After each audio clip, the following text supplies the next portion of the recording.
일본 후쿠시마산 수산물 수입을 금지한 우리 정부 조치에 대한 세계무역기구 WTO의 최종심 결과가 우리 시각으로 오는 12일 새벽쯤 나올 예정입니다.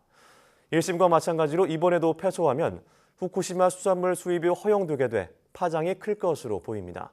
도쿄에서 황보연 특파원이 보도합니다.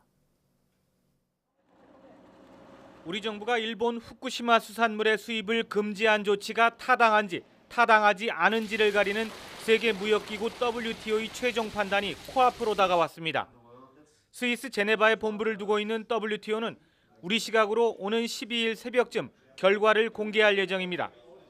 앞서 정부는 2011년 동일본 대지진 이후 후쿠시마를 포함한 인근 8개 광역지자체의 수산물 수입을 금지하고 수입 가능한 일본산 식품이라도 세슘 등 방사성 물질 검사를 추가로 거치도록 했습니다. 이에 대해 일본 정부는 우리 정부 조치가 부당하다며 2015년 5월 WTO에 제소했고 지난해 2월 WTO는 일본 정부의 손을 들어줬습니다. 1심 패소에 불복한 우리 정부의 상소로 이번엔 2심 판단이 내려지게 됩니다. WTO 규정상 2심이 최종심이기 때문에 이번 결정이 후쿠시마 수산물의 수입에 대한 최종 판단이 됩니다.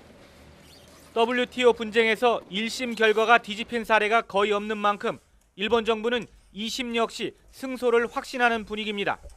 我が国としてはしっかりと主張しておりですね、これを十分踏まえた判断がなされる、このように期待をしております。 만약 최종심에서 패소해도 우리 정부가 당장 후쿠시마산 수산물 수입에 길을 터줘야 하는 것은 아닙니다.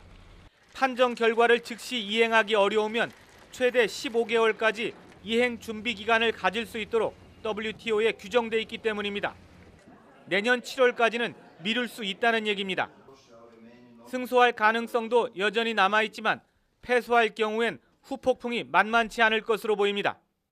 무엇보다도 국민 먹거리 안전에 대한 우려, 그리고 해수부와 산업부 등 10여 개 정부 부처가 관련돼 있는데도 결국 이를 지켜내지 못한 데 대한 비판도 불가피할 것으로 전망됩니다. 도쿄에서 YTN 황보연입니다.